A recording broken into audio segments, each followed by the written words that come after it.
निवडणूक आयोगानं सोमवारी महाराष्ट्रात विधान परिषद निवडणुकांसाठी आचारसंहिता लागू केली असून कोणताही गैरप्रकार केला तर थेट गुन्हा दाखल करण्याचा कठोर इशारा दिलाय।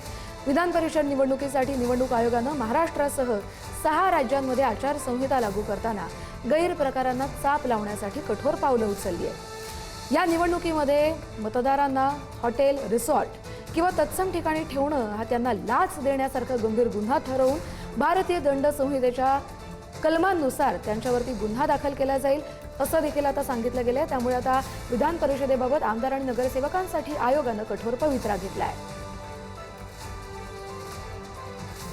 याच संदर्भात बोलूया आपले प्रतिनिधी पंकज दळवी यांच्याशी। पंकज, हा अतिशय कठोर निर्णय आहे। आतापर्यंत रिसॉर्ट पॉलिटिक्स चालत आलेला आहे, अनेक जणांना थांबवून ठेवलं जातं, एका ठिकाणी आपली मतं वाचवली जातात, पण आता या निर्णयानंतर मात्र सगळ्यांसमोर पेच निर्माण होऊ शकतो।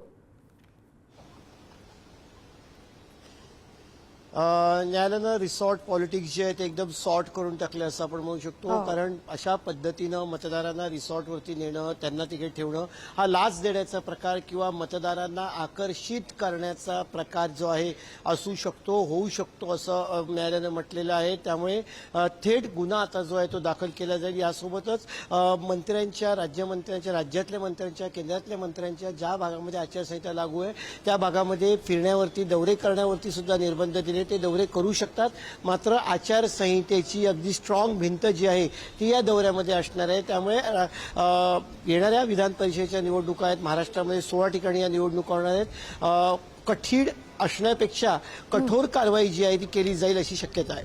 बरोबर आहे। धन्यवाद पंकज, तुम्ही दिलेल्या सविस्तर अपडेटसाठी।